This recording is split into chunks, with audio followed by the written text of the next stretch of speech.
أعوذ بالله من الشيطان الرجيم. بسم الله الرحمن الرحيم.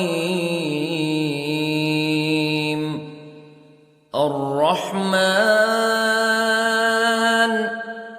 علم القرآن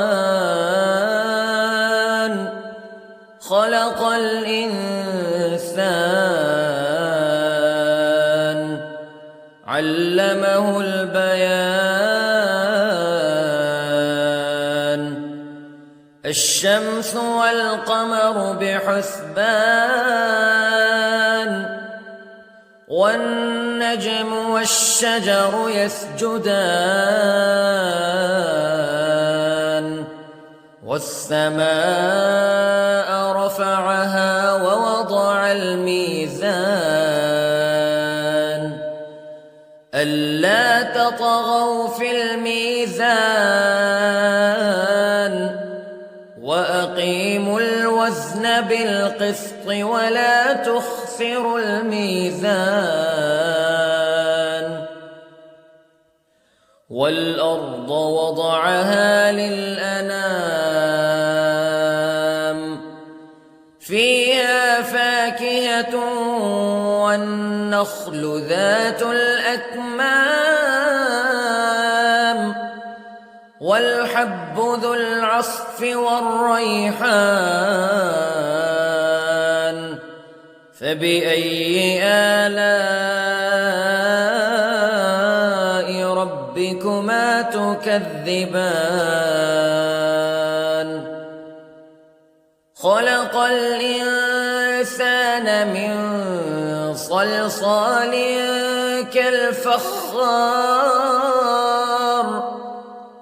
وخلق الجان من مارج من نار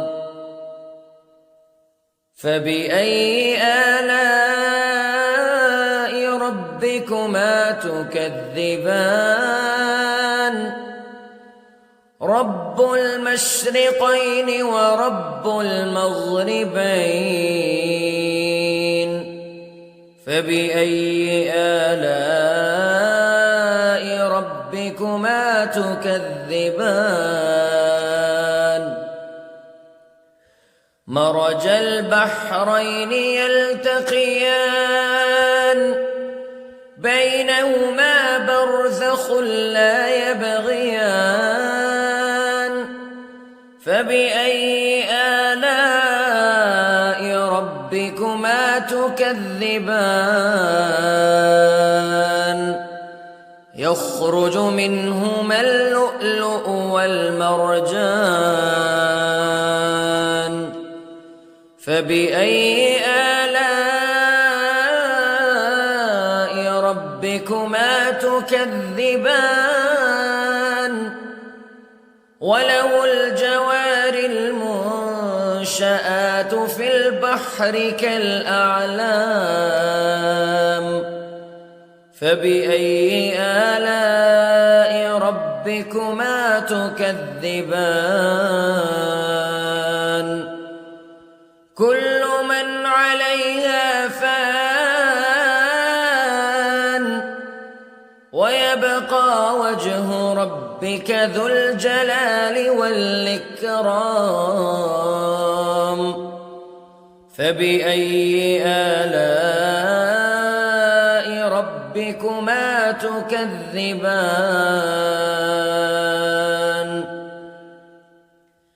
يسأله من في السماوات والأرض كل يوم هو في شأن فبأي آلاء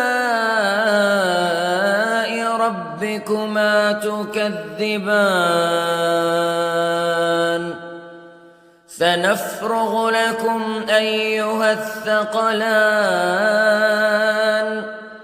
فبأي آلاء ربكما تكذبان.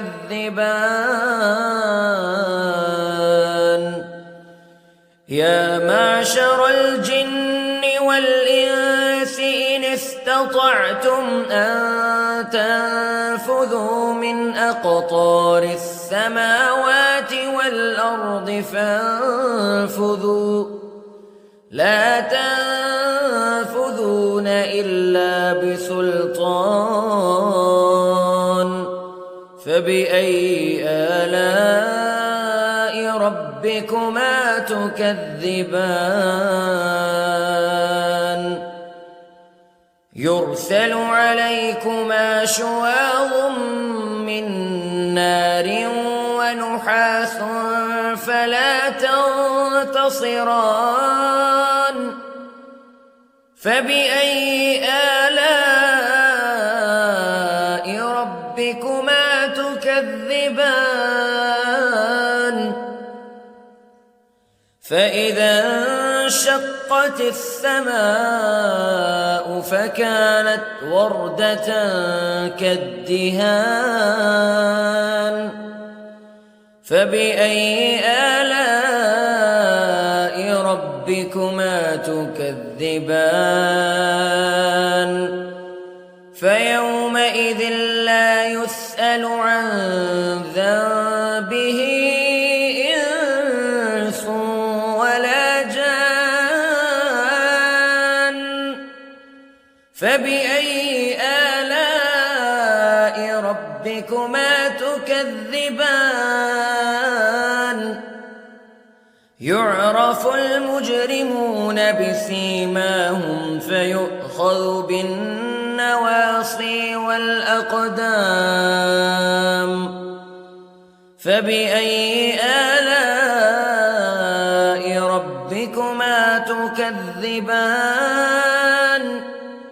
هذه جهنم التي يكذب بها المجرمون يطوفون بينها وبين حميم آن فبأي آلاء ربكما تكذبان ولمن خاف مقام ربه جنتان فبأي آلاء ربكما تكذبان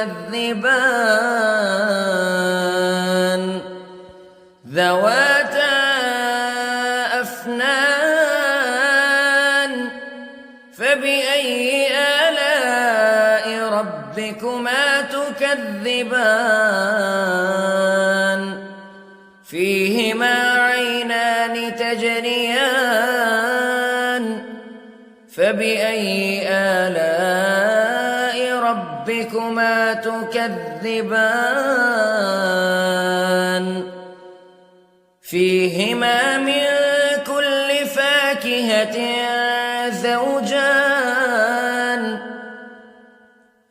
فبأي آلاء ربكما تكذبان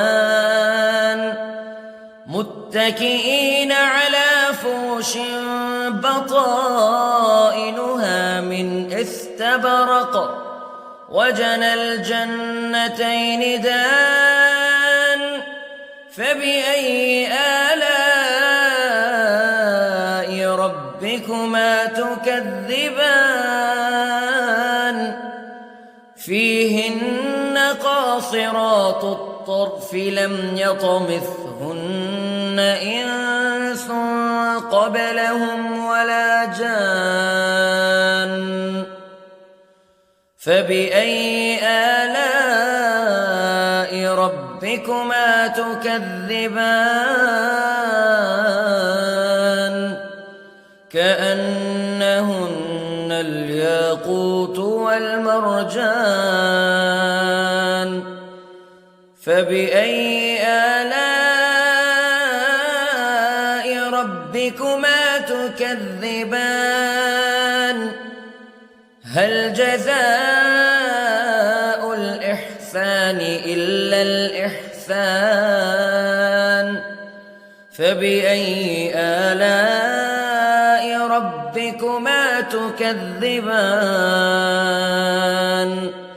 ومن دونهما جنتان فبأي آلاء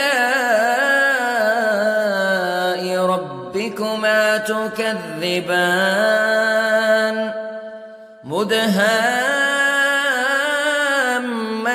مدهامتان فبأي آلاء ربكما تكذبان فيهما عينان نضاختان فبأي آلاء ربكما تكذبان فيهما فاكهة ونخل ورمان فبأي آلاء ربكما تكذبان فيهن خيرات حسان فبأي آلاء ربكما تكذبان